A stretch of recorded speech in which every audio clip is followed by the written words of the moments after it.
¿Qué tal? ¿Cómo están?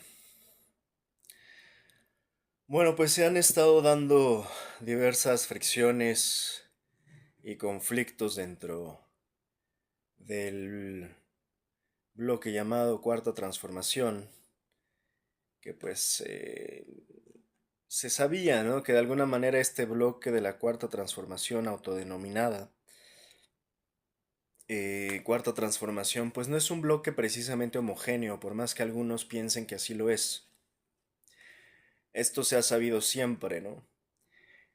Parte del proceso que llevó a la Cuarta Transformación a consolidarse como tal, como ese concepto hasta cierto punto ambiguo, pero también en ciertas formas concreto, con ciertas intenciones, con ciertos sentidos más o menos claros, pues al final era inevitable que empezaran a surgir este tipo de cosas, ¿no?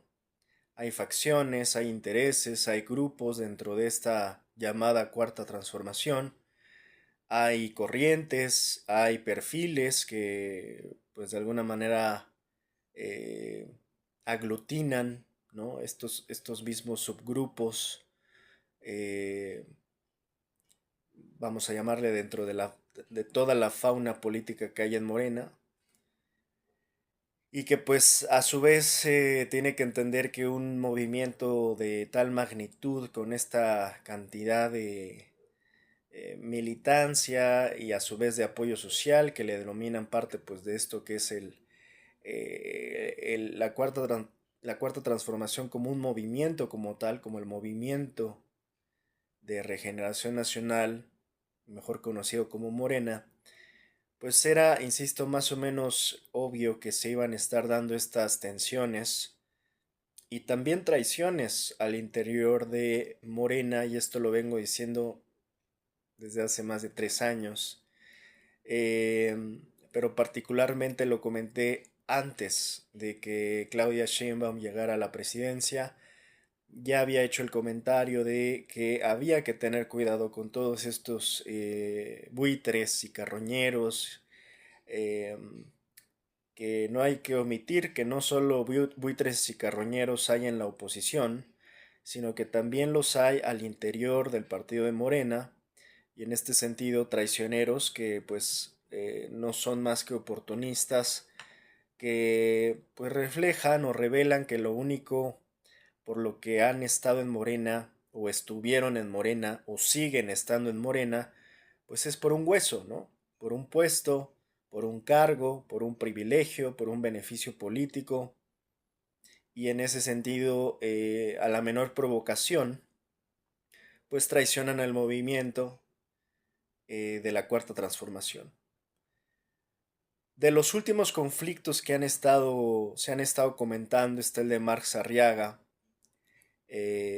con, pues yo diría, una muy mediocre administración de la Secretaría de Educación Pública por parte de Mario Delgado, que a su vez ni siquiera tuvieron pues la cautela y precaución para poder llevar pues un proceso, ahora sí que apegado a la ley, conforme a la ley, pero más allá de la ley, a la dignidad de la persona, para rescindir el contrato, ¿no?, laboral de Marx Arriaga, y dado que no tuvieron este profesionalismo y tuvieron este descuidado, creo de manera muy abrupta e innecesaria, recurriendo a formas de violencia contra Marx Arriaga, pues evidentemente esto generó o fue la gota tal vez que derramó el vaso, y se revelaron tensiones que evidentemente había, y que, insisto, se pudieron haber evitado, ¿no?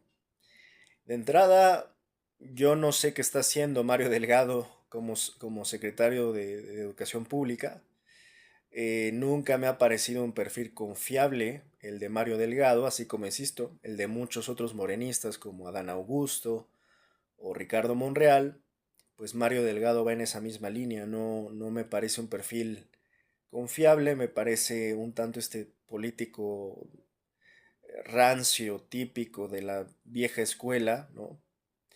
Rancia, arcaica, retrógrada, ¿no? Que se mueve a partir influyentismos, compadrazgos, tráficos de influencias, pero no de talento, no de capacidad. Y me preocupa porque es un error que yo he estado planteando desde hace mucho tiempo, que un error fundamental de, pues básicamente los gobiernos de Morena sí ha tenido que ver, por supuesto, con el tema educativo. Y ahora me quejo de Mario Delgado, pero en algún momento estuvo Delfina Gómez como secretaria de Educación Pública y pues lo mismo, ¿no? O sea, estamos hablando de perfiles muy mediocres que de alguna manera no se explica uno, más allá del, obviamente, de la motivación política. ¿Qué carajos están haciendo perfiles así de mediocres, siendo encargados de uno de los pilares fundamentales? No solo estamos hablando ya del gobierno de Morena, estamos hablando de la nación, para la nación, para nuestro país. Y en este sentido yo soy el principal crítico y lo vengo haciendo desde hace mucho tiempo, en que me preocupa que la educación, como siempre, no se pueda desligar, parece ser, de la presión política, de la influencia política, del amago político.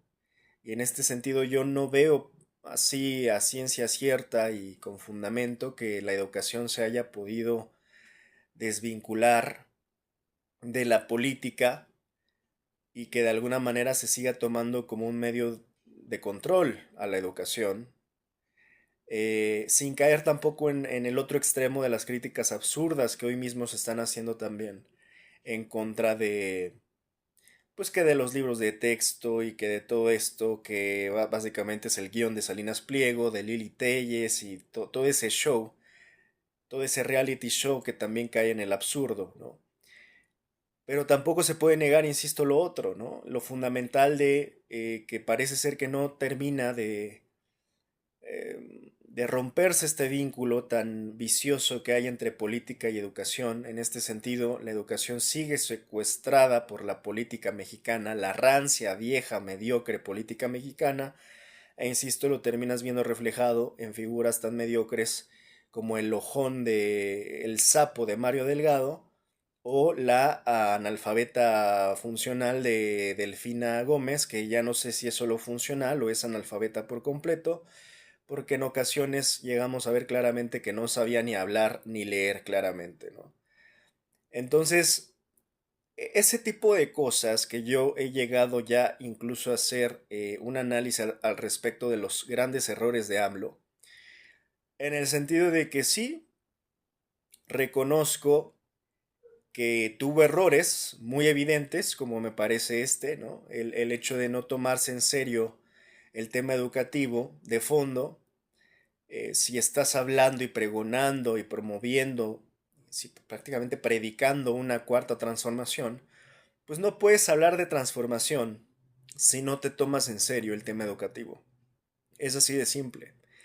Y todo lo que puedas estar diciendo de transformación y presumiendo de transformación, pues va a tener muy poco sustento porque va a ser solo una simulación y se va a quedar en la superficie si no vas a la base y al fundamento de cambiar realmente, insisto, la base social, que solamente se puede cambiar a partir de un buen modelo de educación y de una buena educación para las masas, para la sociedad mexicana en general. Entonces, esa es una de mis críticas que siempre le hice al gobierno de López Obrador. No es nuevo. Entonces, bueno, ya estaré haciendo una segunda parte, ¿no? De los que considero algunos de los errores fundamentales de López Obrador. Esto de, eh, pues, no tomarse tan en serio, insisto, el tema educativo de alguna manera, eh, irónicamente, evitó los cimientos necesarios para lo que, pues, él mismo pretendía, que era la llamada cuarta transformación, porque insisto, toda transformación tiene que venir solamente a partir de cimientos y bases firmes. No hay otra manera de generar una verdadera transformación, de lo contrario o es simulación o es una transformación ligera, light, que se puede derrumbar en cualquier momento y puede llegar a bastar un simple cambio de partido o cambio de gobierno en el poder para que esa llamada cuarta transformación se derrumbe por completo, ¿no? Es muy endeble hasta cierto punto.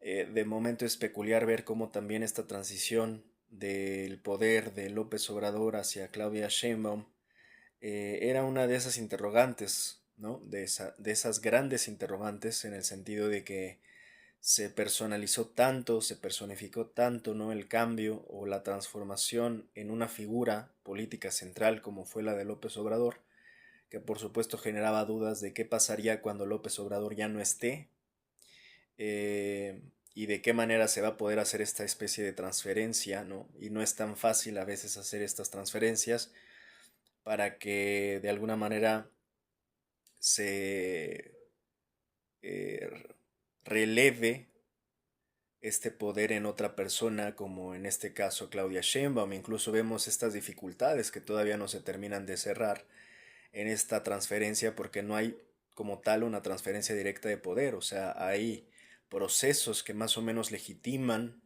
el poder, que por cierto ahora Claudia Sheinbaum creo que sí ha tenido también la personalidad para poder tomar esa batuta, pero no ha sido sencillo y no está siendo sencillo por diversas razones, incluidas las que estamos comentando y de las cuales pues nos enfocaremos el día de hoy, ¿no? Debido a precisamente que dentro de este movimiento, que insisto, no es homogéneo, sino heterogéneo, no es una masa como tal, ¿no? Sino que es una diversidad de planteamientos, posturas, figuras e intereses, pues entonces eso vuelve todavía más complejo lo que se denomina el movimiento Regeneración Nacional o la Cuarta Transformación, porque insisto, hay diversas visiones, diversos entendimientos, pero lo que creo que realmente puede llegar a fracturar este movimiento son sin duda pues los intereses personales que abundan en muchos de estos miembros y que anteponen sus intereses al proyecto nacional o al proyecto de nación en este sentido, o al proyecto de la cuarta transformación. Y de estos buitres está llena Morena, o sea, de estos buitres está por completo saturado el partido de Morena, dado que yo también he comentado dentro de esos errores iniciales que adjudico a AMLO, pues no supieron generar filtros, ¿no? Recibieron a todo mundo, y eso puede llegar, si no se organiza y si no se filtra, a tener costos importantes. Tan complicado se ve que fueron los filtros o tan eh,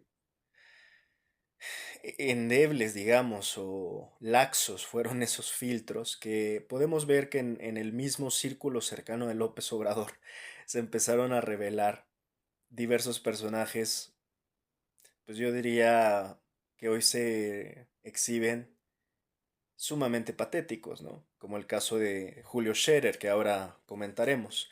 Para terminar el caso inicial educativo, insisto, ese es un problema fundamental, no se tomó con seriedad, sigo sin entender qué es lo que está haciendo Mario Delgado como secretario de Educación Pública, así como tampoco entendí qué es lo que estaba haciendo Delfina Gómez. Y yo justo he llegado a ocupar ese término, ¿no? Por momentos parecía que López Obrador tenía sus delfines dorados, ¿no? Sus delfines favoritos, sus delfines preferidos. Y en este principio que, bueno, será debatible, hoy no me voy a extender demasiado porque voy a dedicar un análisis particular a analizar este principio criticable y criticado de López Obrador sobre el 90-10, 90 lealtad, 10 de eficacia, 10% eficacia, 90% de lealtad era su principio predilecto, que yo sí creo que es criticable, ¿no? Porque ni siquiera pudo haber equilibrado un poco más los porcentajes a un 50-50, un 60-40, sino se fue al extremo de 90-10, ¿no? Y si bien reconozco la importancia de la lealtad, también reconozco la importancia de la ineficacia y la importancia de no ser eficaces en los objetivos que se plantean, pues por momentos raya también en una especie de corrupción, ¿no? La incompetencia, la negligencia también es otra forma de corrupción y eso se deriva al final del día de la ineficacia. Entonces es paradójico ese principio de López Obrador, creo yo, no muy bien pensado, en cuanto a que, a ver, sí vamos a destacar la lealtad, pero no por encima de la eficacia. De hecho, ni siquiera siento que sean mutuamente excluyentes. En este sentido, no tienes que optar o lealtad o eficacia. Podrían ser, creo, las dos cosas, ¿no? Si ponemos el estándar y elevamos un poco el estándar, pues podría ser 100% lealtad, si quieres, pero también 100% de eficacia, ¿no? Entonces, justamente al tener estos estándares por momentos mediocres, se ponía en este falso dilema o falsa dicotomía pensar que la eficacia, alguien eficaz, ergo, demuestra que no tiene lealtad. Es una falsa dicotomía, es un falso dilema. Y de hecho hay casos muy particulares en la misma administración morenista, ¿no? Yo puedo ver, por ejemplo, el perfil de Claudia Sheinbaum o el perfil de Marcelo Ebrard como dos perfiles que si bien tienen dos visiones, pues al final se han mostrado como figuras leales al movimiento y al proyecto, y no precisamente a la figura, ¿no? Exclusivamente López Obrador, sino al proyecto que él propuso.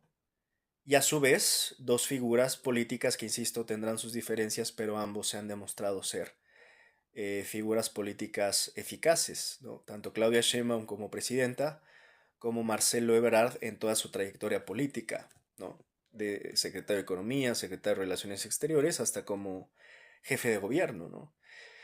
De la Ciudad de México. En este sentido, insisto, no es que tengas que optar unas por otras. Se pueden las dos cosas y ahí están demostrados en dos de las probablemente figuras más importantes políticamente hablando de lo que hoy le queda al morenismo. Y ahí es donde luego surge otro problema, porque algunos hablan de obradorismo, otros se denominan claudistas, pero bueno, esa ya es otra historia que de alguna manera se relaciona también a estos rompimientos, conflictos y tensiones que están habiendo y que, insisto, es lo que revela que no es tan sencillo hacer esta transferencia de poder del sexenio de López Obrador al de Claudia Sheinbaum, porque no es una transferencia directa, ¿no? Sino que se va haciendo un proceso de legitimación hacia la propia presidenta y ella misma se ha tenido que legitimar como tal, y creo que lo ha hecho bien porque en términos generales la mayoría de la población de México la apoya, ¿no? E incluso más allá del partido de Morena, hay un apoyo generalizado hacia la presidenta, ¿no? Ahora, cerrando con el tema inicial que abrí, ¿no? Sobre estas tensiones que han estado surgiendo en estos últimos días, pues está el caso, insisto, de Marx Arriaga con el pésimo desempeño de Mario Delgado y no hay que extrañarse, no insisto, no sé qué está haciendo ese sapo como secretario de la Secretaría de Educación Pública, ¿no? Es verdaderamente lamentable y a mí sí me ofende porque, insisto, la educación yo sí la tomo como un pilar fundamental, más allá de politizar, y sí tiene que estar, creo yo, la educación por encima de la política, no al revés. La política no debería de estar por encima de la educación. Y sí, creo que se ha fallado hasta el momento en términos muy generales al todavía no consolidar un proyecto que todavía no tengo muy claro hacia dónde apunta este nuevo concepto que le denominan la nueva escuela mexicana, porque sí lo veo todavía muy alejado, ¿no? A dotar al menos a la educación mexicana de una base científica, que me parece fundamental e indiscutible. De hecho, ni siquiera siento que sea un tema a discusión, a discutir. El hecho de que tenemos que dotar a nuestra educación mexicana de ciencia, tiene que ser científica. Y la ciencia precisamente no precisamente se tiene que tampoco subordinar a la política, porque ese es el problema, ¿no? Que la política por momentos parece que, insisto, se antepone a todo, a la educación, a la ciencia, y yo diría es que en todo caso lo tendríamos que hacer al revés. La educación y la ciencia se tienen que poner por encima de la política. Y sí, claro que todo es político, pero también hay unas líneas muy fundamentales en donde, a ver, las matemáticas son matemáticas. Ya el uso que se haga de las matemáticas con fines políticos, si quieres, es otra historia. Es algo muy similar a lo que a veces adjudica la ciencia, de los que argumentan que la ciencia es política. Bueno, sí, pero te estás metiendo en el campo político de la ciencia o en la ciencia como fines políticos o usos políticos donde, claro, cuando empiezas a ver que hay papers que están financiados por ciertas instituciones o universidades que a su vez están financiadas por intereses políticos, pero esa es otra historia. Eso es ya cómo usas el instrumento. Aquí el punto, insisto, es dotar de bases. Estamos hablando de dotar de bases científicas a la educación. Y eso, insisto, no tiene ni siquiera que entrar en un debate tan cansado sobre temas políticos. Tienes que enseñarles el método científico a los niños. O sea, esa cuestión que de política tiene nada. Tienes que guiarlos hacia una metodología de investigación, hacia que entiendan la investigación, hacia que desarrollen pensamiento crítico. Y eso es lo que insisto, no me queda todavía muy bien claro sobre este modelo llamado la nueva escuela mexicana.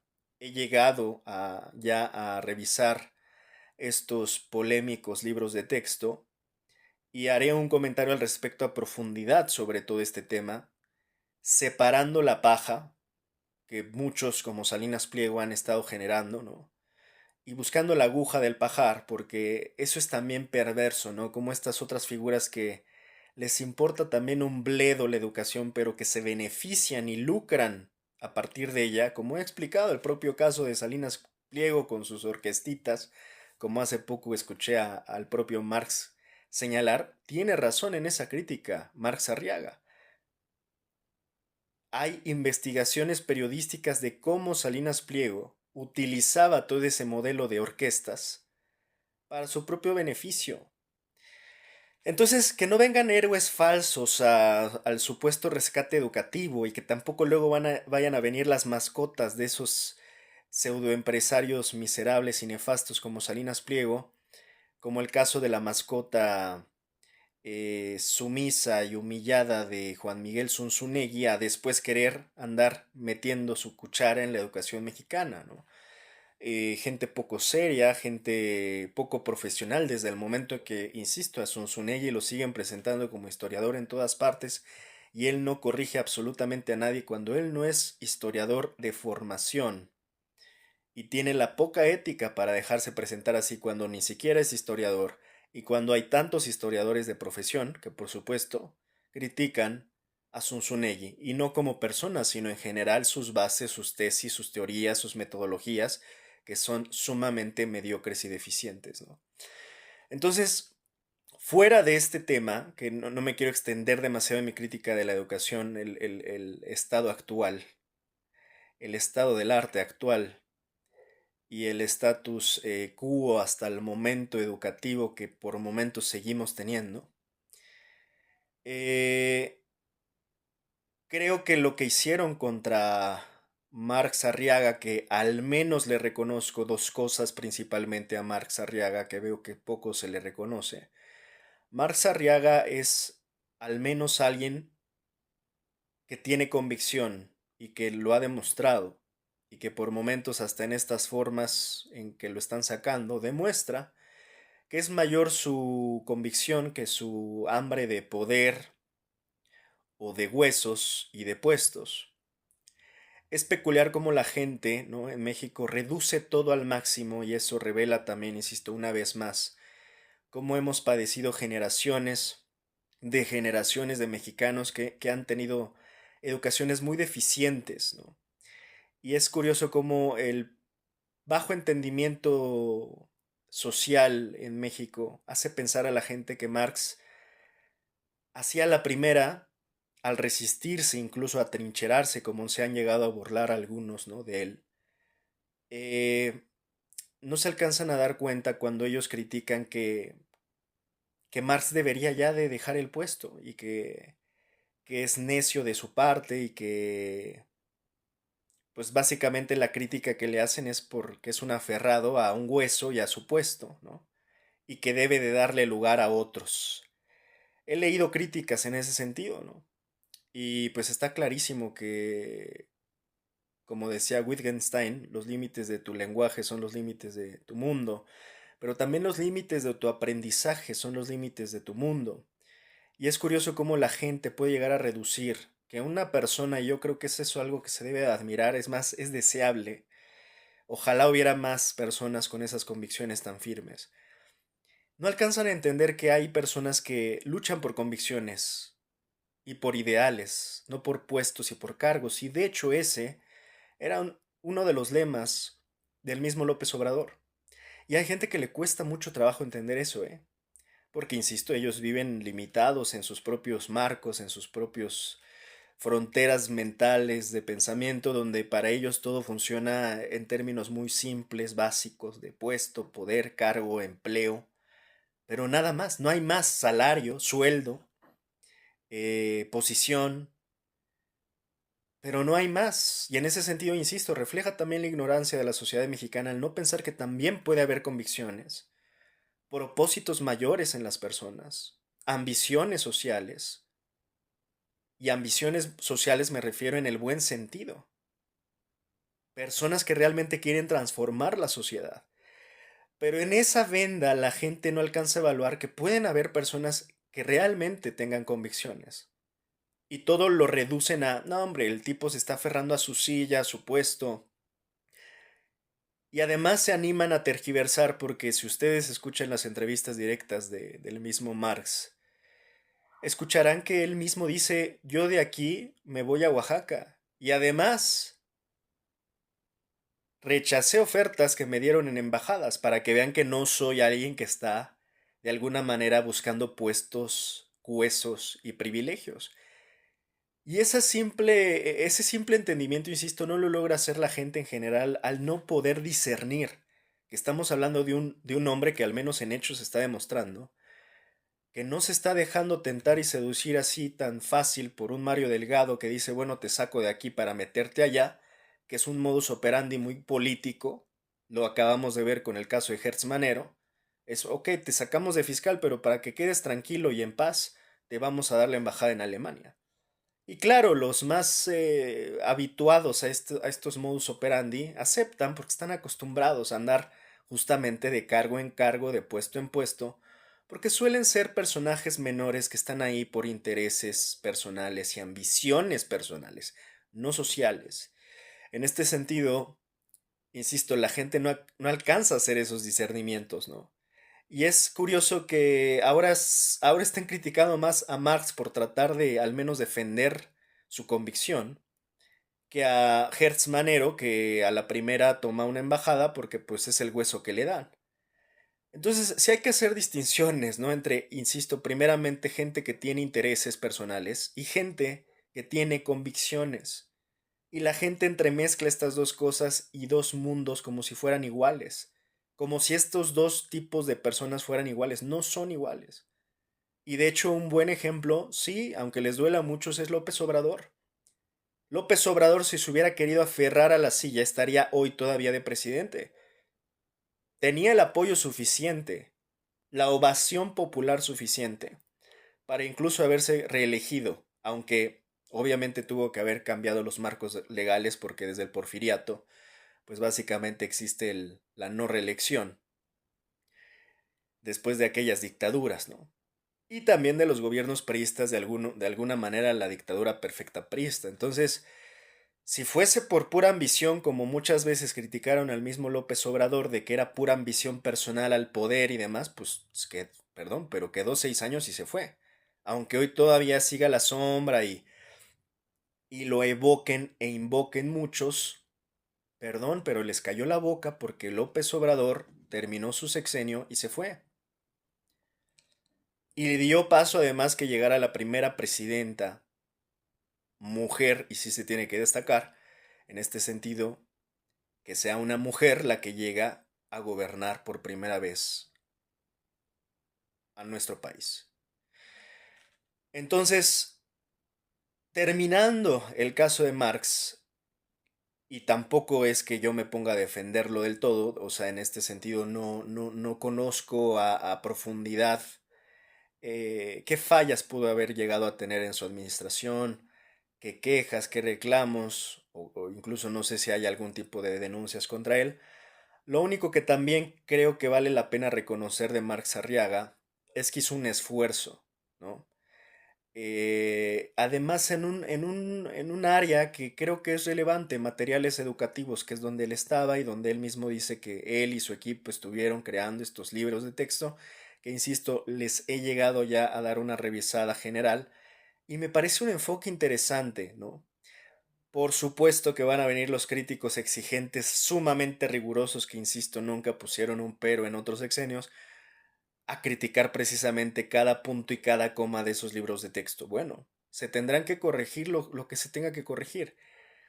Pero este argumento, que fue al parecer uno de los que todavía queda como ahí en dimes y diretes entre Marx Arriaga y Mario Delgado, Marx Arriaga diciendo que tiene evidencia sobre lo que él dice y que tiene hasta mails donde él llegó a comentar que se le requirió o se le pidió quitar ciertas partes de ciertos libros, como quitar lo de Ayotzinapa, quitar supuestamente lo de la Guerra Sucia y demás.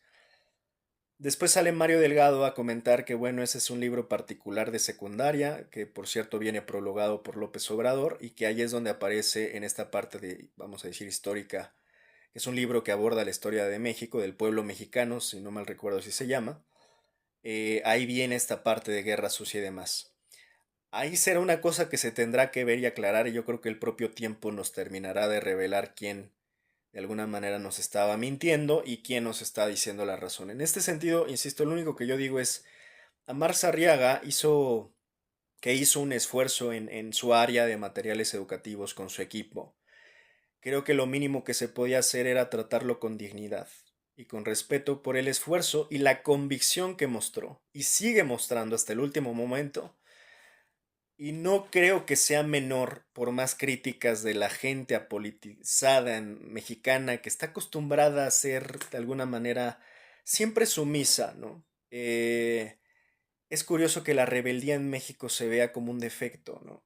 Que el hecho de que alguien se defienda y se atrinchere, y aunque sea cerrando el cuarto de su oficina, porque no es más que eso, tampoco es como que se haya puesto a incendiar o hacer como que cosas excesivas.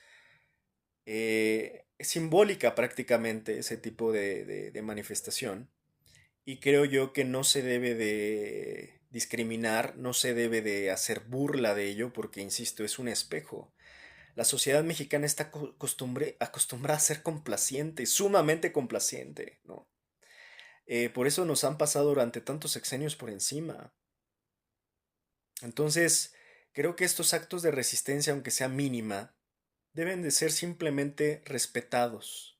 Si no aplaudidos, al menos respetados. No te puedes burlar y mucho menos faltar a la dignidad de un personaje, una figura como Marx Arriaga, que ha sido, y he visto hasta de la oposición se espera, ¿no?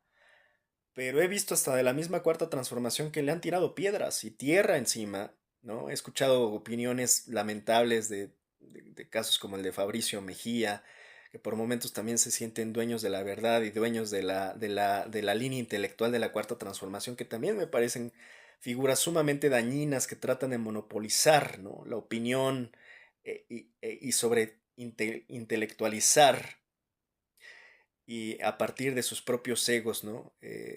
Lo que ellos consideran la verdad absoluta por momentos. Entonces, ni siquiera hay un poco de compañerismo en el sentido de, a ver, es de la misma línea, tampoco es que estemos hablando de un intruso, ¿no? Entonces, lamento, ¿no? Que haya ese tipo de expresiones por momentos. Hubo por ahí un chisme que ya terminó siendo hasta descartado por el propio Mario Delgado, que se empezó a generar en todo este ambiente viral, digital, de la posverdad, donde se decía que él no quería incluir temas de género en los libros. Bueno, ya hasta el propio Mario Delgado lo descartó y yo vi a muchos, muchos, y ya ni digo nombres, de la misma Cuarta Transformación. Está, bueno, no digo nombres, pero digo uno, el caso de Juan Becerra, ¿no? Que es increíble cómo se digan periodistas y no tengan la mínima capacidad de revisar y hacer un double check de información y caigan en las mismas oleadas de desinformación.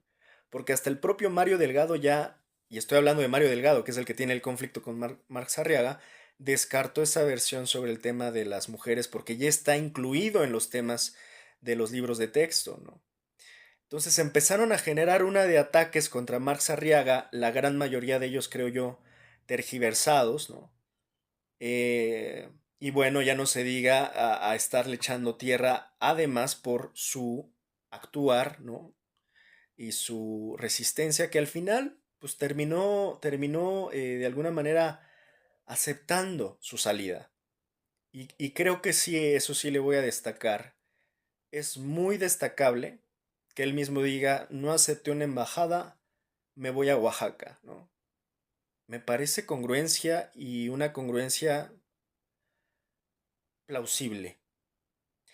Bueno, escuché críticas más fuertes por momentos de muchos miembros, no digo que de todos, pero sí de muchos miembros de la Cuarta Transformación. Y mejor encontré, no puede ser, argumentos hasta más equilibrados del propio Ciro Gómez Leiva. Eso es increíble. Hasta el propio Ciro en uno de sus programas dice, Marx Arriaga es un duro. Y sí, yo estoy en esa línea también creyendo que a estos hombres de convicciones se les respeta. Más allá de si coincides con la ideología política o no, más allá de si estás de acuerdo incluso con sus formas de actuar o no, estamos hablando de un caso distinto, de una especie distinta. Insisto, hay dos particularmente, ¿no? En ámbitos políticos están los hombres que defienden sus intereses personales, sus huesos, sus puestos y privilegios, y están los hombres que defienden sus ideas y sus convicciones. Y yo le voy más a estos, sinceramente, ¿no? Porque escasean realmente. La gran mayoría de esa fauna política de Morena está ahí porque defienden sus intereses personales, no sus convicciones. Los Adanes, los Monreales, los Noroñas, muchos de estos son simuladores que al final del día vamos a ver, porque espérense, ¿no? Espérense, ahorita va empezando el sexenio. Vamos a ver cómo termina el sexenio y les puedo apostar, van a salir sus verdaderas caras. De todos estos que acabo de mencionar, Adanes, Monreales, Noroñas, ya para muchos ya de alguna manera les quitamos la máscara. Pero ellos mismos se la van a quitar cuando empiecen a luchar y a pelearse por sus huesos y sus privilegios, ¿no? Entonces, fuera del tema de Marx, creo que, insisto, eh, se debe de respetar y se debió de haber hecho con respeto su salida y más allá hasta de respeto en el debido proceso. No sé si por ahí hasta hay temas eh, ilegales que hayan cometido en esta mala aplicación de rescisión laboral. Bueno, nada más y nada menos utilizando el uso de la fuerza, ¿no? Utilizando policías. Entonces, bueno, termino el tema de Marx Arriaga también reconociéndole algo que no sé, tal vez no sea tan conocido, pero yo lo llegué a ubicar por primera vez en el debate que tuvo con Aurelio Nuño en Grupo Fórmula. Y la verdad, ahí sí tengo que decir, mis respetos para, insisto, este hombre de convicciones que supo poner en su lugar a un nefasto miserable como Aurelio Nuño, que no tiene la más mínima autoridad moral tampoco, porque acá estamos a veces hablando de capacidades, allá no tiene ni morales, para venir a dar consejos sobre temas educativos. Es casi como si esperáramos que Felipe Calderón nos venga a dar consejos sobre seguridad nacional, ¿no? Sobre seguridad y violencia en México, que le encanta hacer, por cierto, ¿no? Sus simposiums y andar queriendo dar cátedra de aquello que no supo hacer cuando gobernó. Entonces, me gustó ese debate de Marx porque siento que pues, muy claramente supera en todo aspecto la argumentación de Marx con fundamentos, con hechos, y que Aurelio Nuño se ve totalmente disminuido y ardido desde entonces porque claramente Marx lo superó en el debate. y le planteó todo lo malo que hicieron, incluido pues esa mal pretendida reforma educativa, más todos los costos sociales que hubieron en esos sexenios, ¿no? Entonces, le reconozco también eso por último a Marx Arriaga, que haya tenido pues esas agallas para poner en su lugar, en el lugar a que se merece, que es el basurero de la historia, Aurelio Nuño, ¿no? Un miserable sinvergüenza, como todos esos priistas de esa escuela. Tecnócrata, corrupta, priista, ¿no? Ahora, pasando a otro tema y dejando, insisto, ya de lado el caso de Marx Arriaga y Mario Delgado, como digo, un sapo de la política, y Marx Arriaga, alguien que se tendrá que evaluar su desempeño, pero de momento se le tiene y se le tuvo que haber tratado con respeto. Paso por último al otro caso muy sonado, que es el de Julio Scherer. Y bueno, es que estamos pasando ahora sí que de patéticos, pero este se las ganó todas, ¿no? O sea, y esto sobre todo lo vi en la entrevista, ¿no? Donde básicamente Denise Merker entrevista a Julio Scherer y Julio Scherer se exhibe solo por completo, ¿no? En este sentido es verdaderamente lamentable, ¿no? ¿Cómo puedes llegar a ver un hombre así, ¿no? Con esa edad y con ese supuesto prestigio y reputación, caer tan bajo, tan pero tan bajo, ¿no? En este sentido parece que hay quienes están tratando de dividir más de lo que ya está al movimiento y prácticamente fragmentarlo en dos. Y esto lo quieren hacer desde adentro, ¿no? Parecería que quieren fragmentar por una parte a los claudistas y por otro lado a los obradoristas. Pareciera, ¿no? Que son varios los que están intentando esto y entre ellos está este patético de Julio Scherer, ¿no? Con este, pues también libro patético llamado Ni Olvido ni Perdón, me parece que es, ¿no? Ni sé cómo se llama. Y bueno, me llama la atención nada más y nada menos escuchar este renombrado Julio Scherer llegar a tener errores, bueno, hasta de ortografía y dicción, como cuando aquí dice, ya leíste. Y estamos hablando de Julio Scherer, ¿no? Es una serie de pruebas en donde yo puedo demostrar fehacientemente que las cosas de las que me acusaron básicamente son falsas, inventadas por un fiscal con apoyo de algunas otras personas y publicadas por un periodista y un abogado que la verdad creo que han recogido simplemente los testimonios que les han... Bueno, empieza así más o menos la entrevista. En ese sentido, entonces, en uno de los capítulos finales, si tú lo leíste, presenta... Ahí está, ¿no? Si tú lo leíste, bueno, ¿no? Ese es el nivel en el que andamos. Y voy a dejar otro pedacitito acá de esta entrevista. Creo que Denise lo hizo bien, la verdad. Lo hizo bien. Creo que al final él logró que se exhibiera solo. Eh, y la verdad, qué mal se ve a esta edad que anden. En la República poquito veía a Gertz, muy poquito. Entonces, mi daño era, ¿por qué dice que tiene confianza en Gertz si nunca lo vio? Y a mí sí me vio, y sí me vio expresar mi inconformidad sobre estos temas. A ver, Julio. Ay, pobrecito. Ahí viene otro despechado de la 4T. Da tanta ternura escuchar su pobrecito corazón cómo se rompió. Estimaba. Escuchen, esto ya no sé si era una entrevista con Jordi Rosado, de esas donde se ponen a llorar. Nada más falta que fuera con Jordi, ¿no? A sacar su trauma. Y qué bueno poderlo expresar aquí. Eh, cada vez que el presidente decía, yo tengo confianza en Gertz, yo me preguntaba, ¿y por qué no dice, yo también tengo confianza en Julio? ahí sí yo sentía que había algo que me lastimaba, porque todas las... Ya, nomás. Ahí si pueden, vean la entrevista completa, está interesante.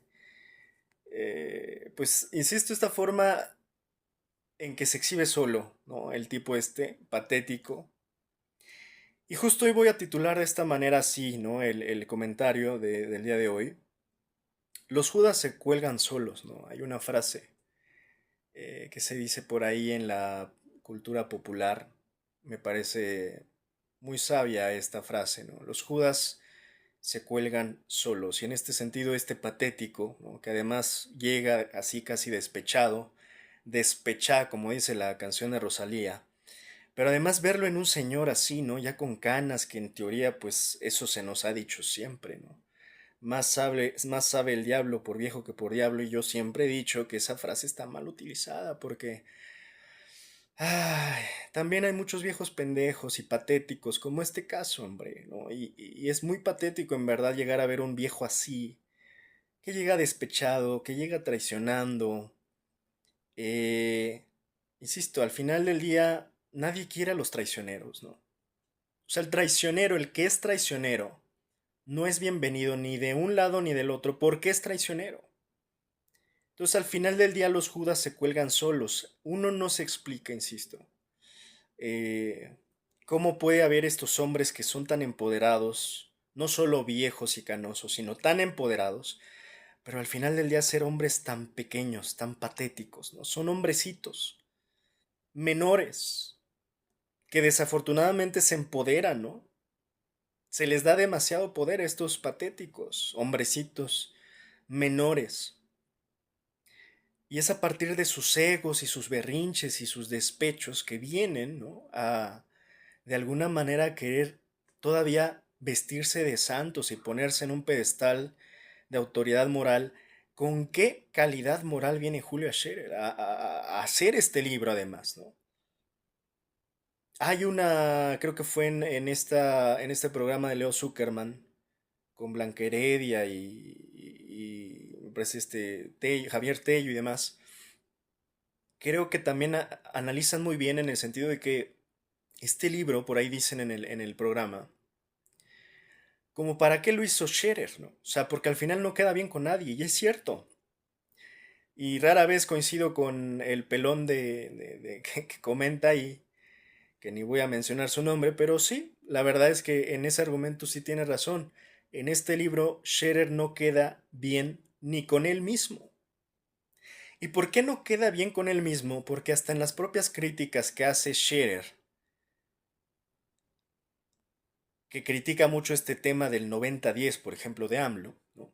90 lealtad, 10 eficacia, pues el tipo no se está dando cuenta que está escupiendo para arriba, porque él, precisamente, que pues de alguna manera fue electo eh, por López Obrador como su consejero jurídico, pues insisto, si está hablando que elige a ineptos López Obrador, pues entonces él encabeza la lista, ¿no? Al estar al lado de López Obrador.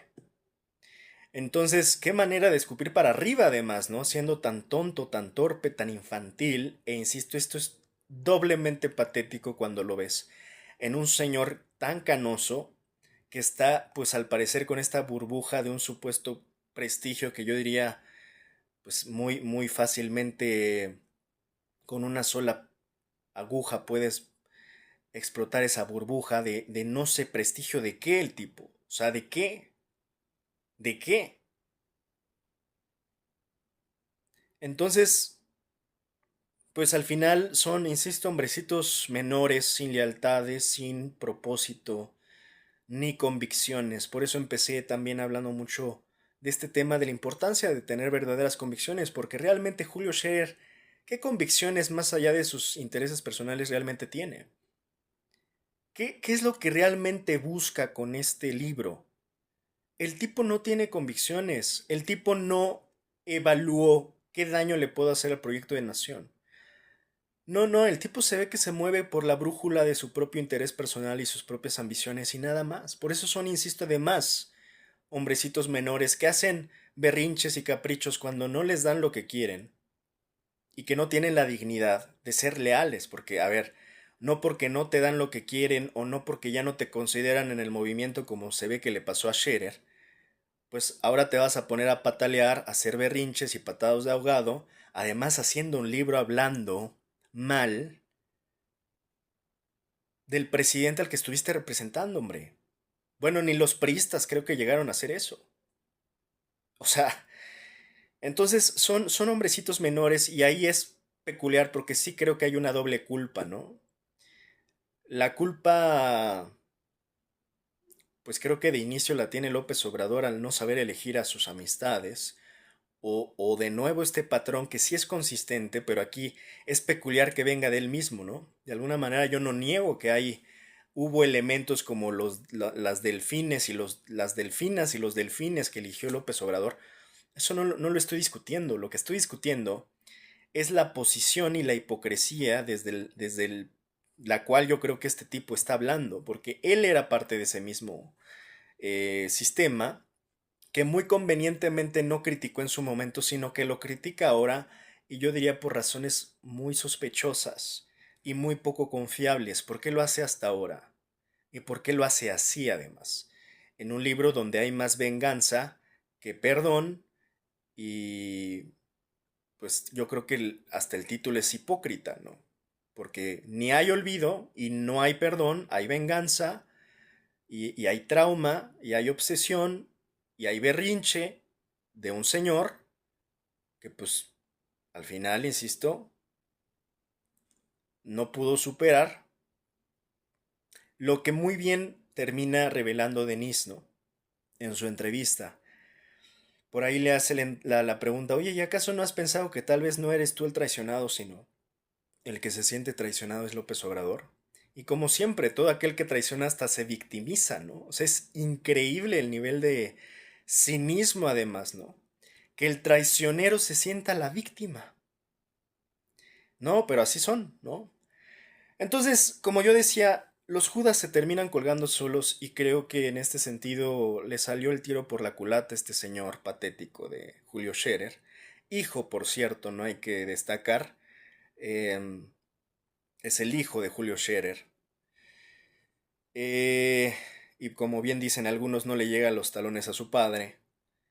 Pero eso es lo lamentable en este sentido, insisto, cómo unos errores que pueden ser tomados como tales de López Obrador derivan después en traiciones bien extrañas. Yo también he criticado también su cercanía con este tipo de tipejos, hombre. O sea, no solo el patético de Julio Scherer, ¿por qué también tenía, o sea, tanta cercanía con tipejos como el propio Gertz Manero, con Adán Augusto, con Monreal? O sea, al final, por más que algunos también fanáticos obradoristas no quieran reconocer, esos también son errores, ¿no? En este sentido, no es precisamente el argumento de Scherer el problema es su traición. Ahora, las otras críticas, pues en realidad tampoco son nuevas y esas las pueden hacer y las han hecho y las hemos hecho periodistas y analistas. Aquí la cuestión es, ¿qué necesidad de traicionar? Pues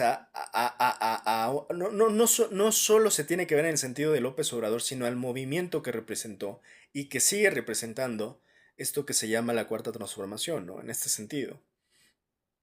Entonces, en este sentido, no se le ve un propósito claro a este libro más allá de dañar realmente y de formar parte como de, pues, un manual para la oposición, que no olvidemos que este señor además, Julio Scherer, tiene nexos familiares con los Zavala, ¿no?